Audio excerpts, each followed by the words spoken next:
Hello friends, कैसे हैं आप लोग। मेरे चैनल रूही एडुकेटर में आप लोगों का बहुत वेलकम है फ्रेंड्स। और मैं हूं रूही। फ्रेंड्स, आज मैं जो आपके सामने चैप्टर लेकर के आई हूं वो है केमिस्ट्री का nature and behaviour of matter. इससे मैं आपके लिए एमसीक्यूज़ लेकर के आई हूं। तो फ्रेंड्स, ये बहुत ही अच्छे और बहुत ही इंपॉर्टेंट एमसीक्यूज़ हैं, तो इसको आप लोग ज़रूर देखिएगा। और फ्रेंड्स, मैंने जो फिज़िक्स में जो लेक्चर्स हैं उनको भी अपलोड कर दिया है, एंड बायोलॉजी के लेक्चर्स तो अब बहुत पहले से अपलोड हो रहे हैं। और आप लोग जैसा कि जानते हैं मेरे चैनल के बारे में कि जो टीजीटी पीजीटी के जितने भी एग्जाम्स होते हैं मैं उनकी प्रिपरेशन कराती हूँ, चाहे वो यूपी हो, केवीएस हो, एनवीएस हो, डी हो, एंड डी एन का जो 2018 का क्वेश्चन पेपर है वो भी पूरा अपलोड हो चुका है, तो उसको भी आप लोग देख सकते हो। टीजीटी नेचुरल साइंस के लिए बहुत इंपॉर्टेंट है। टीजीटी नेचुरल साइंस का प्रीवियस ईयर का क्वेश्चन पेपर है वो। और फ्रेंड्स, जो भी आपके साइंस के एग्जाम्स हैं उनके लिए भी आप मेरे चैनल पर बहुत ही अच्छे अच्छे वीडियो सब अपलोड हुए हैं, सब देखिए और प्रिपरेशन करिए। चलिए फ्रेंड्स, मैं अब आज का जो चैप्टर है वो स्टार्ट कर देती हूँ। एमसीक्यू है। पहला जो क्वेश्चन है वो है which of the following statement is false about the characteristic of matter. इसमें कह रहे हैं, ये पूछा जा रहा है कि जो कैरेक्टरिस्टिक्स ऑफ मैटर हैं, मैटर की कैरेक्टरिस्टिक्स जो होती हैं, विशेषताएं होती हैं, उनके बारे में कौन सा स्टेटमेंट जो है वो फॉल्स है, यानी गलत स्टेटमेंट बताना है। तो यहाँ पे देखिए फ्रेंड्स, 1 है particles of matter have intermolecular space. 2 है particles of matter possess kinetic energy. 3 intermolecular forces of attraction keeps the particle together. And 4 है नन ऑफ द अबव। तो देखिए फ्रेंड, यहाँ पर आप लोगों से क्या पूछा गया है, जो कि आपके जो कैरेक्टरिस्टिक्स ऑफ मैटर उसके बारे में जो गलत स्टेटमेंट है वो क्या है। ये बहुत ही इजी और सिंपल है। और यहाँ पर देखिए फ्रेंड, जो 4th ऑप्शन है वो बिल्कुल करेक्ट हो जाएगा, क्योंकि यहाँ पे सारी चीज़ें करेक्ट दी हुई हैं। इनको हम लोग देख लेते हैं एक बार। जो मैटर होता है फ्रेंड, मैटर आपको पता है मैटर की कितनी स्टेट्स होती हैं मेनली। तो इसकी जो स्टेट्स होती हैं फ्रेंड वो होती है liquid, solid, gas. Okay, liquid, solid, gas जो स्टेट्स होती हैं इनके बारे में आप लोग बहुत अच्छे से जानते हैं। और इसके अलावा plasma and bones, Einstein, condensate. Okay, मैं एक बार आपको लिख के बता देती हूँ। प्लाज्मा स्टेट, ओके, जो प्लाज्मा है ये आपकी 4th स्टेट है मैटर की। एंड बोस आइंस्टीन की जो साइंटिस्ट के नेम पर ही हैं। ओके, तो इसलिए यहाँ पे आपको साइंटिस्ट के नेम पर बता रही हूँ मैं। ये है बोस, और आइंस्टीन के बारे में तो आप जानते ही हैं, तो then Einstein. Okay, Bose, Einstein and condensate. Note करते रहिएगा फ्रेंड, बहुत इंपॉर्टेंट है। जो आपकी 4th स्टेट है वो प्लाज्मा है, और जो प्लाज्मा होती है वो क्या होती है, सुपर एनर्जेटिक और सुपर एक्साइटेड पार्टिकल्स होते हैं प्लाज्मा में। ये जो पार्टिकल्स होते हैं वो आयोनाइज्ड गैस के फॉर्म में होते हैं। तो मस्ट रिमेंबर कि जो प्लाज्मा में पार्टिकल्स होते हैं वो आयोनाइज्ड गैसेस के फॉर्म में होते हैं फ्रेंड्स। ओके, नाउ स्टार्स और सन यानी तारे और जो सूरज है वो क्यों ग्लो करते हैं, क्योंकि उनके अंदर प्लाज्मा है। बहुत इंपॉर्टेंट है, उनके अंदर क्या है, प्लाज्मा है, प्लाज्मा स्टेट पाई जाती है। जो प्लाज्मा जो होता है वो सन में क्रिएट होता है, क्योंकि बहुत ही ज़्यादा हाई टेम्परेचर होता है सन में, तो वेरी हाई टेम्परेचर की वजह से वहाँ पे प्लाज्मा क्रिएट होता है। नाउ अब मैं आपको बोस, आइंस्टीन, कंडेंसेट के बारे में बता देती हूँ। तो देखिए, आप लोग सत्येंद्र नाथ बोस इनके बारे में जानते होंगे, ये इंडियन फिजिसिस्ट थे। ओके, और यानी कि भौतिक वैज्ञानिक थे, भौतिकी के। और ये जो थे इनको हम लोग यहाँ पे जो है इनके नाम से बोस ले लिया गया है, और जो अल्बर्ट आइंस्टाइन हैं उनके नेम से आइंस्टाइन ले लिया गया है। तो इन लोगों ने क्या किया, एक न्यू स्टेट ऑफ मैटर को प्रिडिक्ट किया। और ये जो ईयर था, ये ईयर था किस ईयर में किया, 1920 में प्रिडिक्शन दिया था। तो जो बोस आइंस्टीन कंडेंसेट है फ्रेंड, वो क्या होता है, अब यहाँ पर आप देखिए, ये जो है इसको मैं शॉर्ट में BE लिख सकती हूँ, ठीक है, BE कंडेंसेट यानी BEC लिख ले रही हूँ। और ये जो होता है ये सुपर कोल्ड होता है। ओके, सुपर कोल्ड, बहुत ही ठंडा, बहुत से ज़्यादा। ओके, अति शीत, तो सुपर कोल्ड होता है। और सुपर अनएक्साइटेड एटम्स होते हैं। Okay, now super unexcited atoms होते हैं फ्रेंड।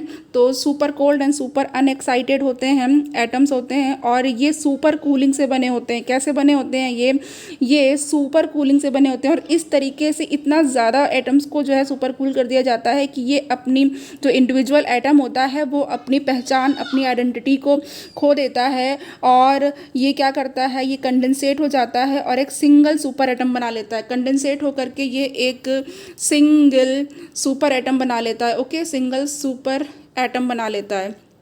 तो यहाँ पे देखिए, आप लोगों को पता चल गया तो चलिए, यहाँ पे पूछा गया था फॉल्स स्टेटमेंट क्या है, तो फॉल्स आपको कोई भी नहीं है। तो पार्टिकल्स जो होते हैं मैटर के, वो इंटरमोलिकुलर स्पेस उसमें प्रेजेंट होता है। आप जानते हैं जो सॉलिड होते हैं उनमें बहुत ही कम, वेरी लेस इंटरमोलिकुलर स्पेस होता है, बहुत ही, इसीलिए वो सॉलिड फॉर्म में होते हैं, हार्ड होते हैं। जो लिक्विड होता है उनमें इंटरमोलिकुलर स्पेस सॉलिड से थोड़ा ज़्यादा होता है, और गैसेस में सबसे ज़्यादा स्पेस होता है, इसलिए वो स्केप भी कर जाते हैं उसके मॉलिक्यूल्स। नाउ 2 वाला हम लोग देख लेते हैं। जो मैटर के पार्टिकल्स होते हैं उसमें काइनेटिक एनर्जी होती है, बिल्कुल काइनेटिक एनर्जी होती है उसमें, एनर्जी की वजह से ही उनमें मूवमेंट होता है। नाउ थर्ड जो है हमारे पास, वो intermolecular forces of attraction keeps the particle together. बिल्कुल करेक्ट बात है ये, कि जो फोर्स ऑफ अट्रैक्शन होता है दो पार्टिकल्स के बीच में, एटम्स के बीच में, वो क्या करता है, एक दूसरे को बांध करके रखता है, और इसी वजह से उसका एक शेप भी प्रोवाइड होता है। नाउ अब हम लोग सेकेंड क्वेश्चन की बात कर लेते हैं। सेकेंड क्वेश्चन की बात करेंगे। सेकेंड क्या है यहाँ पे, properties of solid depends upon. पूछा जा रहा है जो सॉलिड की प्रॉपर्टी है वो किस पे डिपेंड करती है, किस पे निर्भर करती है। तो ए है nature of the constituent particles, B binding force operating between them, 3 both 1 and 2 and 4 none of the above। तो देखिए यहाँ पे जो सेकंड है उसका जो करेक्ट ऑप्शन हमारे पास हो जाएगा फ्रेंड, वो क्या हो जाएगा, वो यहाँ पे थर्ड होने जा रहा है।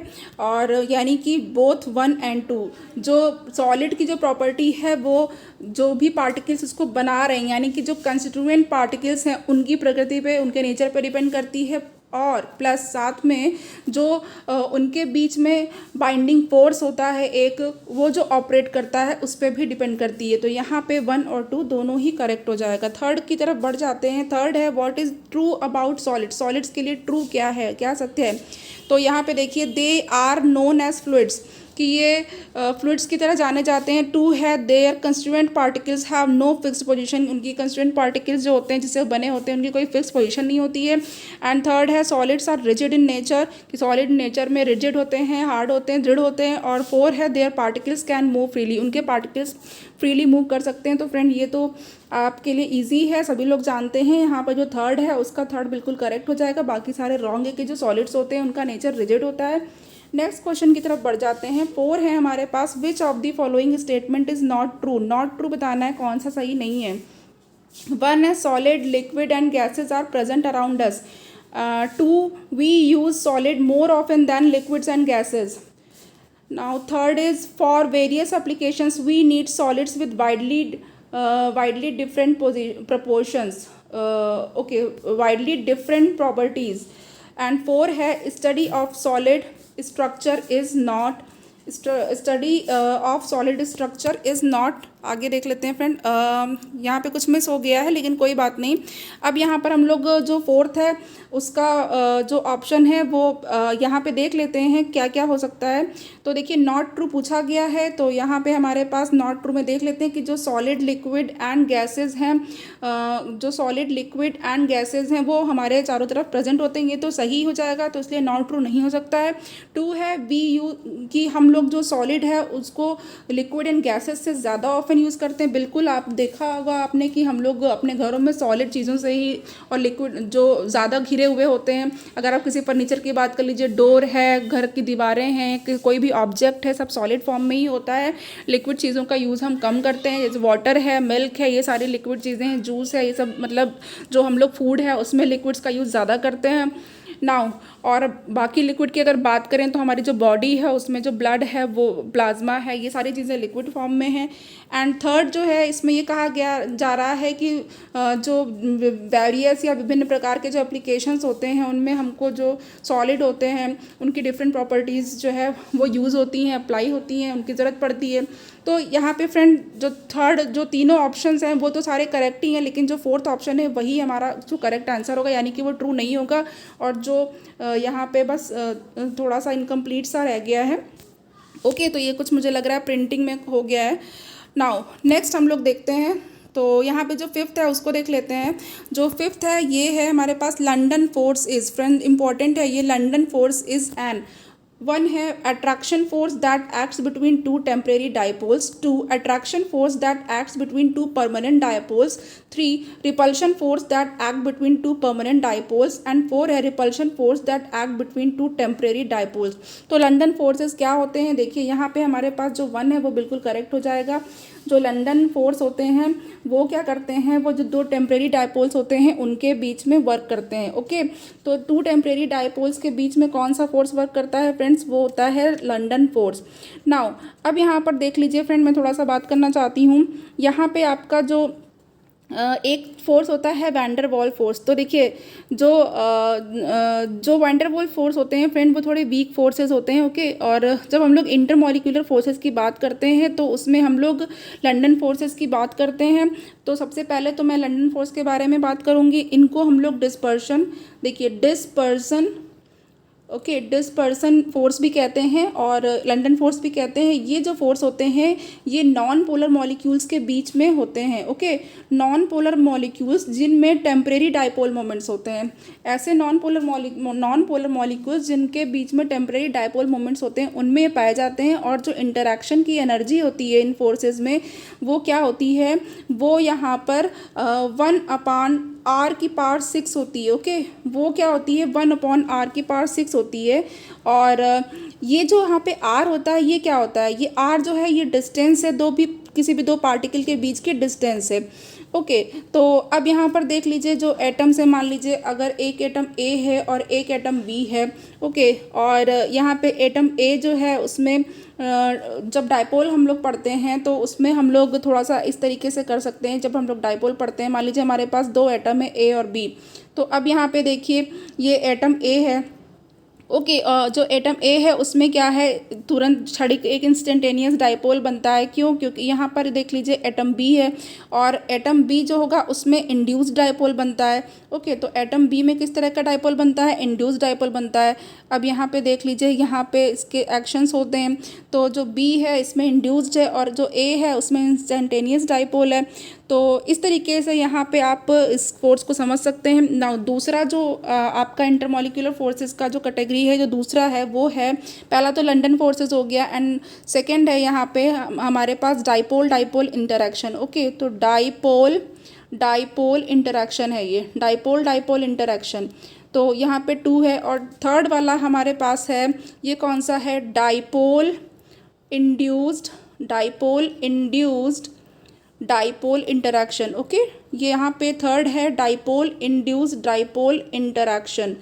तो इस तरीके से आप यहाँ पे 3 तक हो गया। नाउ 3 के ये सब फ्रेंड्स प्लीज़ नोट डाउन करते रहिएगा।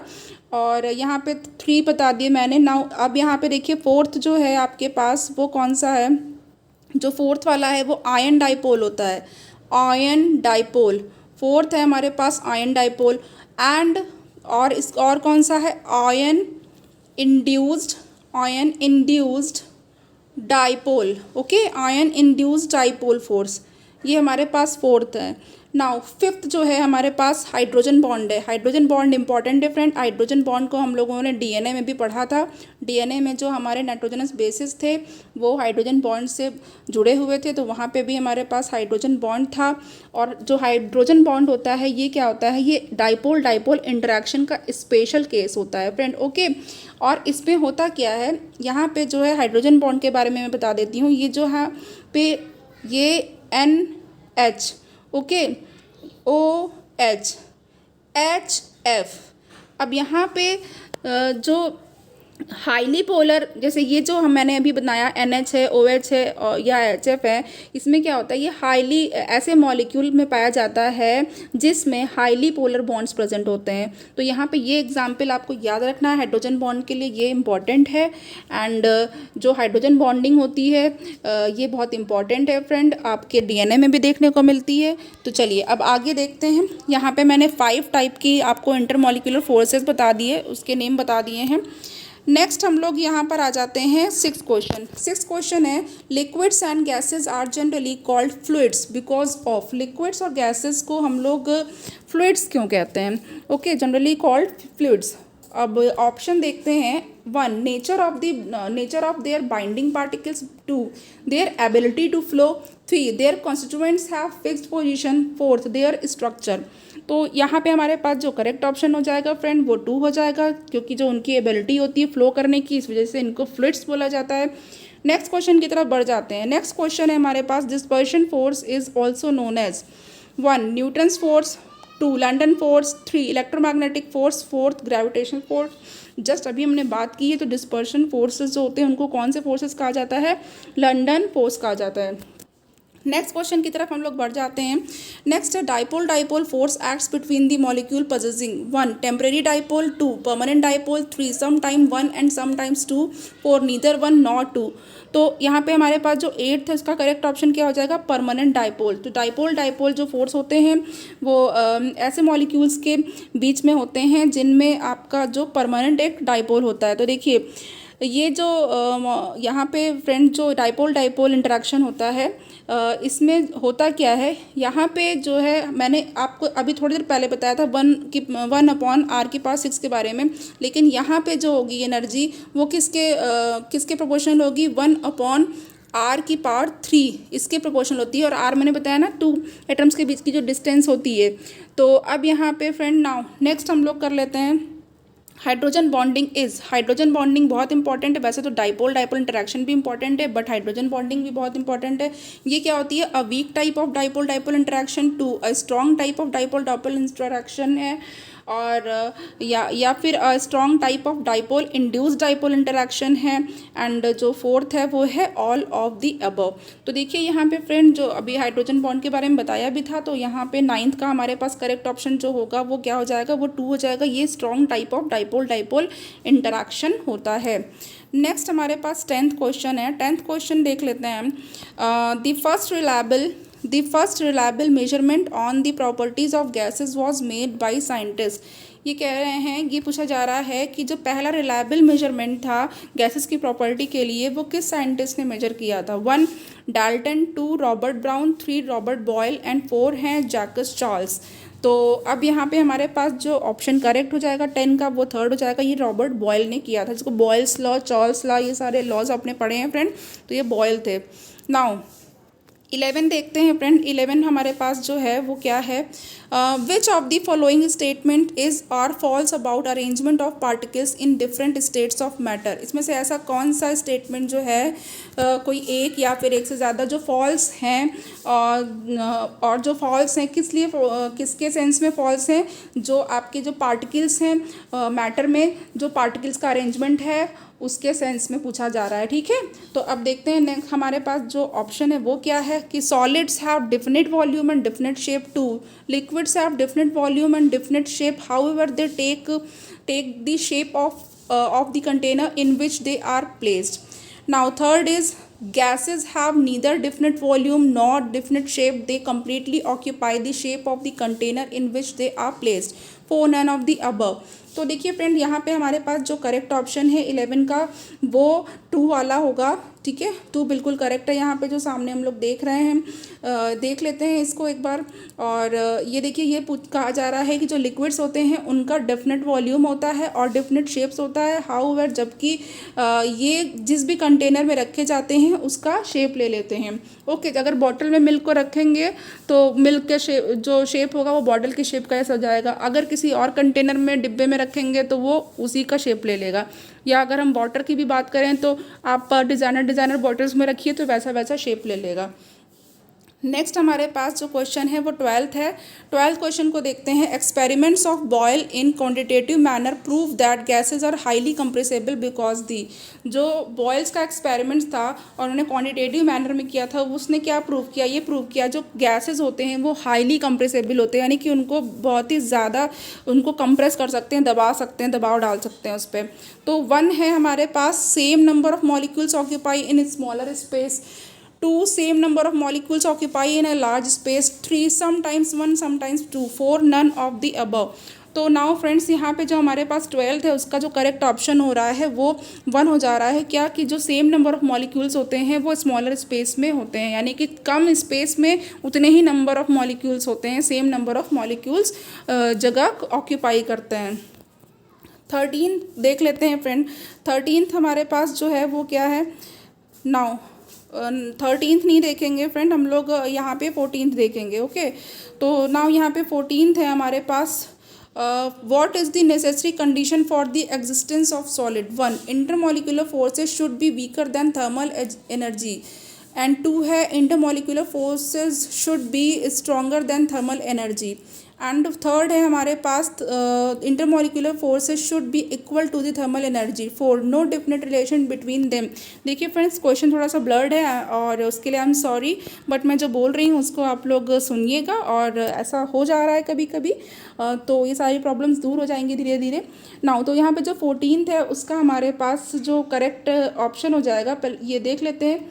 ये पूछा गया है कि जो सॉलिड के एग्जिस्टेंस के लिए, कि सॉलिड विद्यमान है उसके लिए जो नेसेसरी या आवश्यक कंडीशंस होती हैं वो क्या होती हैं। तो यहाँ पे जो हमारे पास जो मैंने सारे ऑप्शंस पढ़े हैं उसको देखते हुए यहाँ पे जो 2 है वो बिल्कुल करेक्ट है। जो इंटरमोलिकुलर फोर्सेस होते हैं वो बहुत स्ट्रांग होने चाहिए थर्मल एनर्जी से ज़्यादा। हाँ, कि मतलब कि जो थर्मल एनर्जी है उससे ज़्यादा स्ट्रॉन्ग इनके इंटरमोलिकुलर फोर्सेस होने चाहिए, जिससे कि ये बंधे रहें और एक शेप को ले सकें। ओके, अगर थर्मल एनर्जी अगर ज़्यादा होगी इंटरमोलिकुलर फोर्सेस से तो क्या होगा, तो क्या ये सॉलिड का एग्जिस्टेंस हो पाएगा? नहीं हो पाएगा। ओके, वो जैसे कि मान लीजिए किसी बॉल का शेप है या फिर किसी भी ऑब्जेक्ट को ले लीजिए, किसी बॉक्स का शेप है।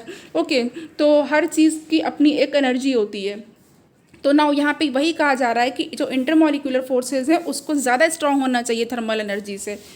नेक्स्ट हमारे पास है 15th क्वेश्चन। नाउ 15th है, the term intermolecular forces does not include. अब कह रहे हैं कि जो इंटरमोलिकुलर फोर्सेज हैं वो क्या इंक्लूड नहीं करता है।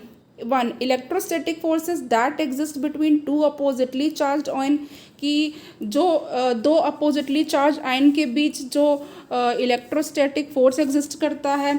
ओके, वो या तो फिर 2 है कोवैलेंट बॉन्ड, फिर 3 है वैन डर वाल्स फोर्सेस। तो अब ऑप्शन आपको चूज़ करना है। तो यहाँ पे हमारे पास जो 15th है उसका जो ऑप्शन करेक्ट हो जाएगा सारे ऑप्शंस को देखते हुए, वो कौन सा हो जाएगा, वो यहाँ पे 1 हो जाएगा। इट मीन्स कि 1 and 2 ये वाला और कोवैलेंट बॉन्ड वाला वो दोनों ही करेक्ट हो जाएगा। नेक्स्ट क्वेश्चन की तरफ मूव करते हैं फ्रेंड। नेक्स्ट क्वेश्चन है, attractive intermolecular forces are known as 1, centrifugal forces, 2 van der Waal forces, 3 nuclear forces and 4 mechanical forces. तो जो अट्रैक्टिव इंटरमोलिकुलर फोर्सेज होते हैं उनको क्या कहा जाता है? बहुत ईजी है फ्रेंड, ये इनको वैन डर वाल फोर्सेज कहा जाता है। नेक्स्ट क्वेश्चन की तरफ हम लोग आ जाते हैं। नेक्स्ट क्वेश्चन है हमारे पास 17। Now van der Waal forces include 1, London forces, 2 chemical bonding forces, 3 dipole forces, 4 dipole induced dipole forces. तो यहाँ पे हमारे पास जो ऑप्शन है कौन सा वो करेक्ट हो जाएगा, देखते हैं। इसमें 1, 2 जो पहला वाला है और सेकंड है, थर्ड, फोर्थ, ये आप देखिए। और यहाँ पे जो इस क्वेश्चन का जो करेक्ट आंसर हो जाएगा फ्रेंड 17 का, वो यहाँ पे 1, 3rd एंड 4th। ओके, यहाँ पे जो 4th वाला है ये करेक्ट हो जाएगा। ओके, यहाँ पे देख लेते हैं क्या क्या चीज़ें हैं। यहाँ पे हमारा जो लंदन फोर्स है वो भी करेक्ट होगा। यहाँ पे डाइपोल फोर्सेस भी करेक्ट हो जाएगा and dipole induced dipole forces भी करेक्ट हो जाएगा। ओके, 1, 3rd एंड 4th, यानी कि जो हमारे पास 4th ऑप्शन है वो बिल्कुल करेक्ट हो जाएगा फ्रेंड। नेक्स्ट की तरफ बढ़ जाते हैं। नेक्स्ट हमारे पास जो है वो 18 है। नाउ 18 को देखते हैं क्या है। 18 में है हमारे पास, consider the following statements। 1, melting point of solid depends on the structure of solid। Now कि जो मेल्टिंग पॉइंट है सॉलिड का वो सॉलिड के स्ट्रक्चर पे डिपेंड करता है। 2 है, melting point is used for the identification of type of solid, कि जो मेल्टिंग पॉइंट है उसका यूज़ सॉलिड के टाइप को पहचानने के लिए यूज़ होता है कि किस टाइप का सॉलिड है। अब यहाँ पे बताना है कि कौन सा स्टेटमेंट करेक्ट है। नाउ यहाँ पे जो हमारे पास 18 है उसका हमारे पास कौन सा स्टेटमेंट करेक्ट हो जाएगा फ्रेंड। यहाँ पे देखिए, यहाँ पे तो मुझे कोई भी करेक्ट नहीं लग रहा है 18 के लिए। तो 18 का 18 का 4, यानी कि none of the above correct है, इसमें से कोई भी करेक्ट नहीं होगा फ्रेंड। ओके, नाउ नेक्स्ट हम लोग आगे देखते हैं फ्रेंड। नेक्स्ट है 19th क्वेश्चन। 19th क्वेश्चन जो है, dipole interaction is stronger than the London forces but is weaker then ion interaction, because कह रहे हैं जो डाइपोल इंटरैक्शन होता है वो लंदन फोर्सेस से स्ट्रॉन्गर होता है, लेकिन वो आयन आयन इंटरेक्शन से कमज़ोर होता है या वीक होता है। ओके, अब यहाँ पे हमारे पास जो ऑप्शन है वो है only partial charges are involve, क्योंकि केवल पार्शियल चार्जेस इन्वॉल्व होते हैं। टू है only total charges are involve, क्योंकि केवल टोटल चार्जेस इन्वॉल्व होते हैं। फिर थ्री है both one and two, and four है समटाइम वन समटाइम्स टू, कभी एक कभी दो, कभी एक कभी दो, कभी ज़्यादा कभी कम। नाउ अब यहाँ पे जो 19 है वहाँ इसमें जो करेक्ट ऑप्शन हो जाएगा फ्रेंड वो क्या हो जाएगा, ये only partial charges are involve. Okay, केवल पार्शियल चार्जेस इन्वॉल्व होते हैं इसलिए। नाउ अब यहाँ पे हमारे पास 20 है, तो 20 को हम लोग देख लेते हैं friend. Consider the following statement. One, London forces are applicable for short distances, और ये है अबाउट 500 PM पिकोमीटर। नाउ अब यहाँ पे जो लंदन फोर्सेस होते हैं वो कह रहे हैं कि शॉर्ट डिस्टेंसेस के लिए एप्लीकेबल हैं। फिर सेकेंड पॉइंट है the magnitude of London forces depends on the polarisability of the particle, कि जो लंदन फोर्सेस का मैग्नीट्यूड होता है वो पार्टिकल की पोलराइजेबिलिटी पे डिपेंड करता है। एंड नाउ आपके पास जो ऑप्शंस हैं करेक्ट वो पूछा हुआ है, तो सेलेक्ट द करेक्ट ऑप्शन। तो यहाँ पे फ्रेंड हमारे पास जो 20 का आपको करेक्ट ऑप्शन हो जाएगा वो कौन सा हो जाएगा, तो फ्रेंड यहाँ पे तो दोनों ही होना चाहिए। ओके, यहाँ पे दोनों ही करेक्ट है, तो यहाँ पे इसलिए हमारे पास थर्ड हो जाएगा, यानी कि बोथ 1 and 2 आर करेक्ट। ये 2 भी करेक्ट है फ्रेंड, और ये 1 वाला लंदन फोर्सेस वाला भी करेक्ट है। तो यहाँ पे हमारे पास फाइनली जो करेक्ट आंसर हो जाएगा वो third, both 1 and 2 are correct. Next question की तरफ बढ़ते हैं। नेक्स्ट क्वेश्चन है in case of dipole induced dipole forces interaction energy is proportional to. कह रहे हैं कि जब डाइपोल इंड्यूस्ड डाइपोल फोर्सेस की बात करते हैं तो उसमें जो इंटरैक्शन एनर्जी होती है वो किसके प्रोपोर्शनल होती है। Now first option is 1/r⁶, जिसमें where r is equal to distance between two molecule, जहाँ पे जो आर है वो दो मॉलिक्यूल के बीच की डिस्टेंस है। फिर 2 है 1/r⁻3, जिस where r is equal to distance between two molecule, जहाँ पे जो आर है वो डिस्टेंस है दो मॉलिक्यूल्स के बीच की। And 1/r⁴, where r is distance between two molecules, and 4 is 1/r where r is equal to distance between two molecules। तो देखिए फ्रेंड यहाँ पे जो 21 है हमारे पास, इसका जो करेक्ट ऑप्शन हो जाएगा वो क्या हो जाएगा, वो 1 हो जाएगा। ओके, जो मैंने पहले ही आपको बताया हुआ था वो, और यहाँ पे जो r है वो क्या है, ये दो मॉलिक्यूल्स के बीच की डिस्टेंस है। तो चलिए, और फ्रेंड्स क्वेश्चन सारे अच्छे हैं, इंपॉर्टेंट हैं, आपको देखने से लेक्चर लग जाता होगा कि ये अच्छे अच्छे क्वेश्चंस लिए गए हैं। तो फ्रेंड ये आपके एग्ज़ाम के लिए, किसी भी एग्ज़ाम के लिए, आप जिस भी एग्ज़ाम की प्रिपरेशन करिएगा, अभी आपके पास DSSB चल रहा है तो DSSB की प्रिपरेशन करिए। देन जब KVS की वैकेंसी आएगी तो KVS की वैकेंसी में जो है, जब आप साइंस की प्रिपरेशन करिएगा, इवन PRT के भी कुछ क्वेश्चन आते हैं, PRT में भी साइंस है वहाँ पर अच्छे से आती है, तो उसके लिए भी ये इम्पॉर्टेंट है। ओके, आप देखिएगा NVS में भी आएगा।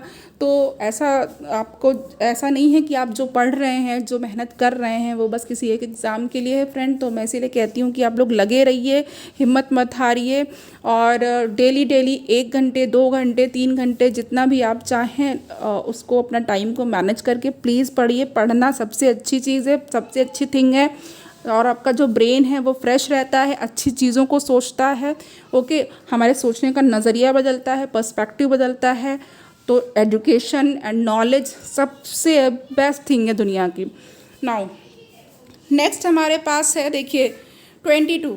तो 22 में हमारे पास क्या है, ये है dipole forces act between the molecule possessing permanent dipole. Okay, जो डाइपोल फोर्स है वो ऐसे मॉलिक्यूल के बीच में होता है जिनमें परमानेंट डाइपोल होता है। Now ends of dipole possess partial charges, और जो डाइपोल के एंड्स होते हैं उनमें पार्शियल चार्जेस होते हैं। तो पार्शियल चार्ज क्या है, the partial charge is 1 more than unit electronic charge, 2 equal to unit electronic charge, 3 less than unit electronic charge, 4 double the unit electronic charge। तो यहाँ पे देखिए फ्रेंड हमारे पास जो 22 है इसका जो करेक्ट ऑप्शन हो जाएगा वो हमारे पास थर्ड हो जाएगा, कि ये यूनिट इलेक्ट्रॉनिक चार्ज से कम होता है, लेस होता है। नेक्स्ट हमारे पास जो क्वेश्चन है वो 23 है। तो 23 देखते हैं क्या है फ्रेंड। जो 23 है इसमें है with regard to gases state of matter, which of the following statement is correct? Okay, जब हम अगर हम इस मैटर के गैसेस स्टेट की बात करें यानी गैसेस की बात करें तो पूछ रहे हैं उनके लिए कौन सा स्टेटमेंट इसमें से करेक्ट है। 1 complete order of molecule, 2 complete disorder of molecule, 3 random motion of molecules, 4 fixed position of molecules. तो नाउ यहाँ पे आइडेंटिफाई करना है जो करेक्ट ऑप्शन है। आपके पास 4 पॉइंट्स आपके सामने हैं, अब आपको करेक्ट बताना है फ्रेंड। तो देख लीजिए यहाँ पे हमारे पास जो ऑप्शन करेक्ट हो जाएगा 23 का वो कौन सा हो जाएगा। यहाँ पर तो 2 भी करेक्ट होना चाहिए, यानी कि इसमें डिसऑर्डर होता है मॉलिक्यूल्स का, ठीक है। मॉलिक्यूल व्यवस्थित तो होते नहीं हैं गैसेस के। और जो यहाँ पे थर्ड है कि रैंडम मोशन होता है मॉलिक्यूल्स का, मॉलिक्यूल का जो मोशन होता है रैंडम होता है, मतलब ऑर्गेनाइज्ड मोशन नहीं होता है, ठीक है। तो यहाँ पे हमारे पास 2 और 3 करेक्ट है, तो यहाँ पे हमारे पास जो ऑप्शन करेक्ट हो जाएगा वो दूसरा वाला हो जाएगा। 24th देख लेते हैं। In a mixture of gases the pressure exerted by individual gas is called, कि गैसेस के मिक्सचर में जो इंडिविजुअल गैस जो है, हर एक गैस जो प्रेशर लगाती है उसको क्या कहते हैं। ओके, कि जब भी हम लोग गैसेस का मिक्सचर लेते हैं तो उसमें हर मिक्सचर में तो कई तरह की गैस होगी, तो पूछा जा रहा है कि जो हर एक गैस है, इंडिविजुअल गैस है, वो जो प्रेशर लगाती है वो प्रेशर क्या कहलाता है। अच्छा क्वेश्चन है, इंपॉर्टेंट क्वेश्चन है। तो देखिए now 1 total pressure, 2 partial pressure, 3 individual pressure and 4 osmotic pressure. तो देखिए फ्रेंड यहाँ पे जो हमारे पास जो करेक्ट ऑप्शन हो जाएगा वो क्या हो जाएगा, पार्शियल प्रेशर हो जाएगा। अब यहाँ पे फ्रेंड देखिए मैं आपको कुछ गैसेस के बारे में आपको बताऊंगी। ओके, तो अभी तो मैं अभी क्वेश्चन करा रही हूँ, देन आगे मैं आपको थोड़ा डिस्कस करूँगी कुछ लॉज वगैरह जो गैस के। ओके, तो चलिए अभी हम लोग देख लेते हैं क्वेश्चंस को, उसके बाद बताते हैं। नाउ नेक्स्ट हमारे पास है 25। तो 25 है यहाँ पे thermal energy of substance is defined as the 1 sum of kinetic energy of the particle. जो थर्मल एनर्जी है सब किसी भी सब्सटेंस की, इसको कैसे डिफाइन कर सकते हैं। तो पहला पॉइंट है कि काइनेटिक एनर्जी जो है पार्टिकल्स की उनके योग से यानी कि उनके सम से। फिर 2 है point average kinetic energy of the particles की, जो पार्टिकल्स हैं उनकी काइनेटिक एनर्जी से।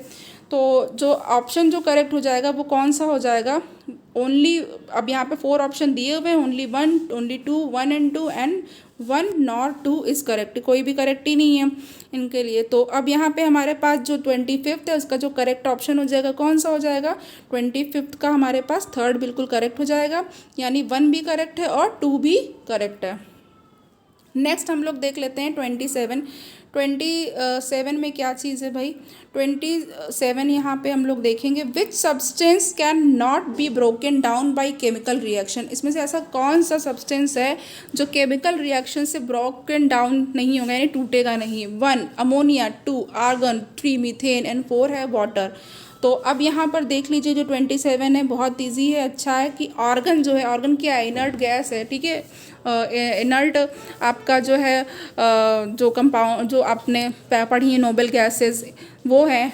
तो अब आर्गन में मैंने बताया था कि जो आपको एटॉमिक नंबर है वो 18 होता है ना। बाकी जो अमोनिया है, ओके, ये आर्गन है देखिए फ्रेंड, और जो अमोनिया है और मीथेन है और वाटर है, ये सारे तो केमिकल रिएक्शन में ब्रेक हो जाते हैं। अमोनिया का जो फार्मूला होता है वो क्या होता है, NH3 होता है। मीथेन जो होता है यहाँ पे देख लीजिए CH4 होता है, और वाटर क्या होता है H2O होता है। तो ये 2 या 2 से ज़्यादा एटम से मिलकर के बने हुए हैं, तो ये क्या है, मॉलिक्यूल्स हैं। तो ये तो केमिकल रिएक्शन से ब्रेक होंगे। ओके, नेक्स्ट है हमारे पास 28 है 2 substances A and B were made to react to form a 3rd substance. 2 substances हैं A और B, उनको रिएक्ट कराया गया है और ये एक तीसरा पदार्थ बना रहे हैं। A to B according to the following reaction, A to B बन रहा है, ठीक है। जो 3rd सब्सटेंस है वो A to B है, और रिएक्शन जो है क्या है 2A plus B, तो that is A to B, 2A plus B that is A to B।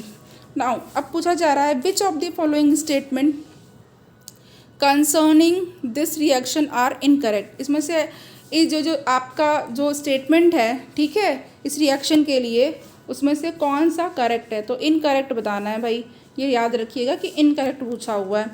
अब यहाँ पे हमारे पास 4 पॉइंट्स हैं। The product A to B shows the property of substance A and B. Now 2 है हमारे पास, the product will always have a fixed composition, कि product का जो कंपोजिशन होगा हमेशा फिक्स होगा, ऑलवेज फिक्स होगा। Third, the product so formed can not be classified as compound, इस तरह से जो प्रोडक्ट बनेगा उसको कंपाउंड की कैटेगरी में नहीं रखा जा सकता है। फोर्थ है हमारे पास, the product so formed is an element, कि इस तरह से जो प्रोडक्ट बन रहा है वो एलिमेंट है। ऑप्शंस आपके सामने दिए हुए हैं 1 2 3 4। तो यहाँ पे फ्रेंड हमारे पास जो क्वेश्चन है 28, इसको एक बार आप देख रहे हैं, देख लीजिए फिर से। अब जो ऑप्शन है हमारे पास कौन सा करेक्ट हो जाएगा, देखिए यहाँ पे फ्रेंड हमारे पास 4th करेक्ट हो जाएगा, जिसमें कि 1 3 एंड 4th है। ओके, ये भी करेक्ट है 1 3 एंड 4th, मतलब जो इनकरेक्ट बताना है ना फ्रेंड, तो इसलिए मैं कह रही हूँ कि ये करेक्ट हो जाएगा। तो 1 3 एंड 4th। ओके, बाकी जो 2 है वो वैसे तो सही है, लेकिन यहाँ पे इनकरेक्ट बताना है, तो इसलिए मतलब बस ये वाला ही जो है आपका वो सही है। जो प्रोडक्ट होगा वो फिक्स कंपोजिशन का बनेगा, लेकिन इस क्वेश्चन के अकॉर्डिंग क्या है, ये गलत है। तो चलिए हमारे पास जो ऑप्शन है वो 4th वाला करेक्ट हो चुका है, 1 3 एंड 4th। 29th देख लेते हैं। 29th है, gases expand and occupy all the space available to them. Gases expand करती हैं और उनको जितना भी जगह मिली होती है उसको सबको ऑक्यूपाई कर लेती हैं। विच of the following assumptions explain this behaviour correctly, इसमें से ऐसा कौन सा अजम्पशन है जो इस बिहेवियर को सही सही एक्सप्लेन कर रहा है। फिर 1 है हमारे पास, there is no force of attraction between gas molecule. 2, gas molecule are considered as point masses. 3, collisions of gas molecules are perfectly elastic. And 4th, all of the above. तो नाउ यहाँ पे हमारे पास जो 29 है क्वेश्चन का number, अब यहाँ पे बताइए आप कौन सा करेक्ट हो जाएगा फ्रेंड। तो देखिए जो 29 है वो यहाँ पे मेरे हिसाब से, और जो करेक्ट होना भी चाहिए वो 1 है। क्या है कि जो यहाँ पे कोई भी फोर्स ऑफ अट्रैक्शन नहीं होता है गैसेस के मॉलिक्यूल में, इसीलिए तो वो भागती रहती हैं इधर उधर, और जितना भी स्पेस होता है वो सबको ऑक्यूपाई कर लेती हैं। कोई अट्रैक्शन होगा किसी के लिए तभी तो कोई रुकेगा। ओके, तो इसीलिए जब उनके मॉलिक्यूल्स के बीच में कोई अट्रैक्शन ही नहीं है, वो एक दूसरे को बांध ही नहीं पाते हैं, एक दूसरे के अंदर जो है उन लोगों के अंदर कुछ अट्रैक्शन वाली चीज़ ही नहीं है, तो इसीलिए जो गैसेस के जो मॉलिक्यूल्स हैं वो एस्केप कर जाते हैं। ओके, और वैसे भी ये चीज़ सही भी है। हम लोग अगर फैमिली की भी बात करें तो एक दूसरे के लिए बॉन्डिंग होती है, तो फैमिली में लोग बंध के रहते हैं। अगर कपल हैं, अगर हस्बैंड वाइफ हैं, तो उसमें भी एक बॉन्डिंग होती है, अट्रैक्शन होता है एक दूसरे के लिए, रिलेशंस के लिए, तो उसकी वजह से बंध के रहते हैं। तो ये है प्रकृति का नियम। चलिए नेक्स्ट हमारे पास जो क्वेश्चन है वो क्या है फ्रेंड, 30th है, जिसमें विच of the following option is incorrect. इसमें भी आपको इनकरेक्ट बताना है। An element consists of only 1 type of particle, कि जो एलिमेंट होता है उसमें सिर्फ एक तरह के पार्टिकल होते हैं। फिर 2 और more atoms of similar elements combine to give molecules of a compound. And 3 है, व्हेन 2 और more atoms of different elements combine the molecules of the elements are obtained. And 4, none of the above. तो देखिए friend यहाँ पे सारे options तो आपने देख ही लिए हैं। अब यहाँ पे देखिए 30th का कौन सा करेक्ट हो जाएगा, मतलब जो इनकरेक्ट बताना है हमको। ओके, जो इनकरेक्ट बताना है वो कौन सा हो जाएगा 30 का, वो यहाँ पे 3 हो जाएगा फ्रेंड। ओके, तो क्योंकि देखिए जो एलिमेंट होता है उसमें क्या होता है, उसमें सिर्फ एक ही टाइप के पार्टिकल्स होते हैं, ये करेक्ट है। और जो 2 या 2 से ज़्यादा जो एटम्स होते हैं सिमिलर एलिमेंट्स में, वो कंबाइन होकर के मॉलिक्यूल किसी भी कंपाउंड का क्या होता है, वो मॉलिक्यूल बनाते हैं। ठीक है नाउ, और यहाँ पे 4th तो होगा ही नहीं, तो यहाँ पे हमारे पास 3rd करेक्ट हो जाएगा। नाउ 31 देख लेते हैं। Consider the following statements. अब इसमें स्टेटमेंट को कहा गया कंसीडर करिए। तो देखिए graphite and silica are the example of elements, graphite और सिल्का एलिमेंट्स के एग्जाम्पल हैं।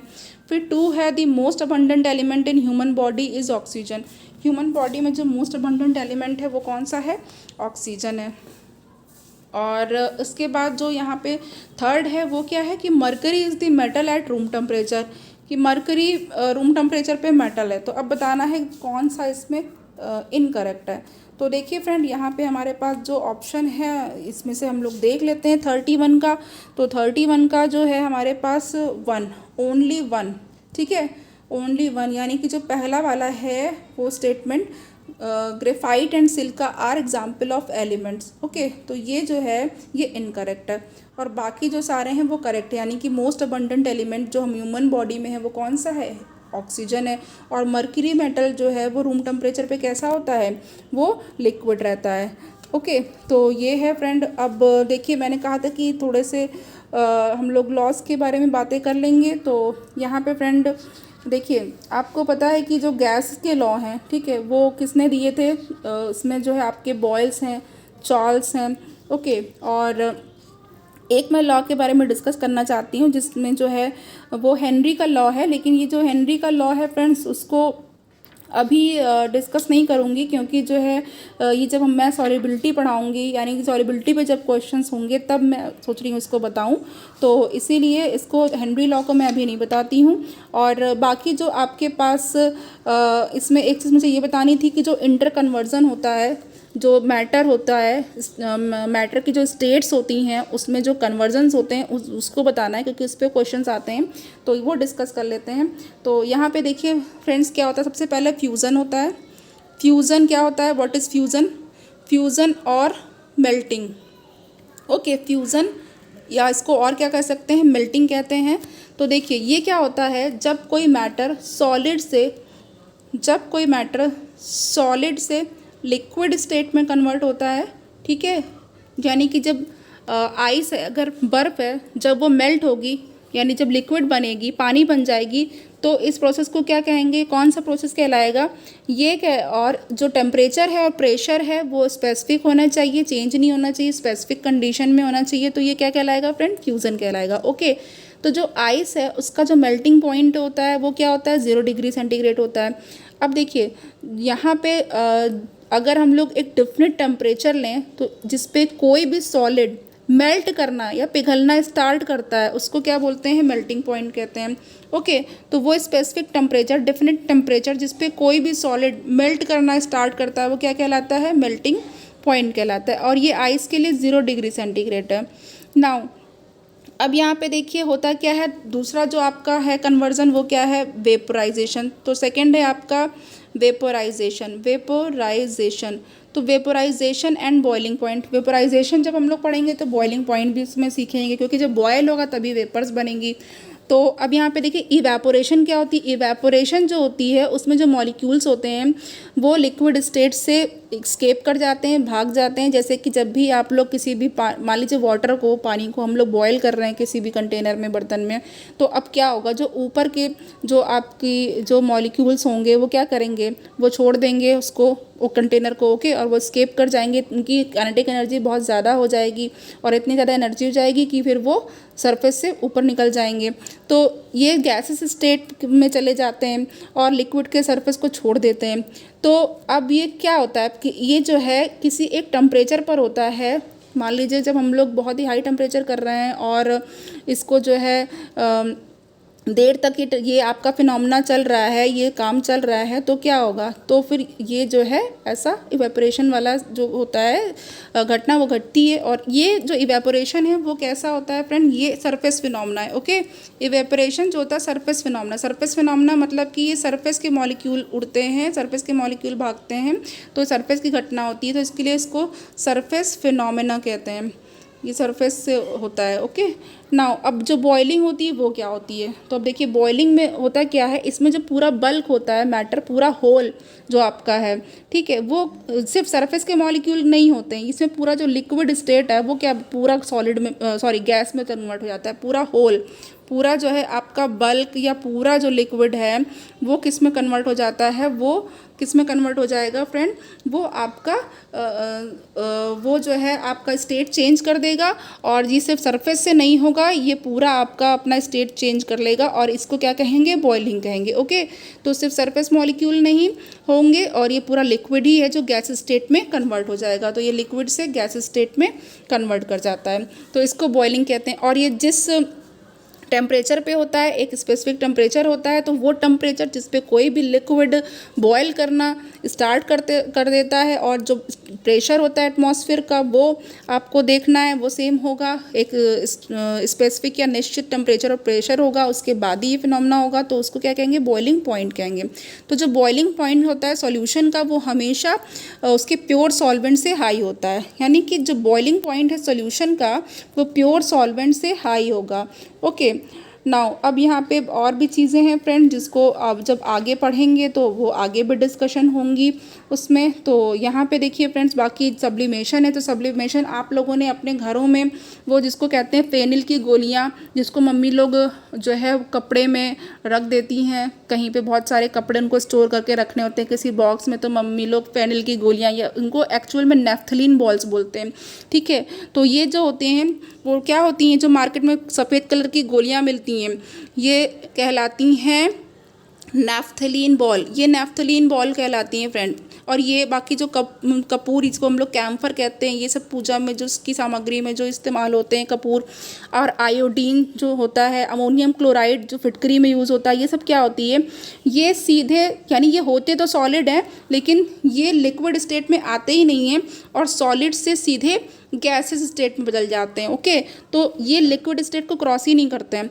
तो ये जो है जो फिनोमेना होता है, ये क्या कहलाता है? ये सब्लिमेशन कहलाता है। ओके, जो कूल कर जब ये हीट करते हैं इनको, तो हीटिंग के बाद जब ये ठंडे होते हैं, तो ये क्या होता है, ये सीधे जो है लिक्विड स्टेट में तब नहीं आते हैं, और सीधे आपके गैस स्टेट में कन्वर्ट हो जाते हैं।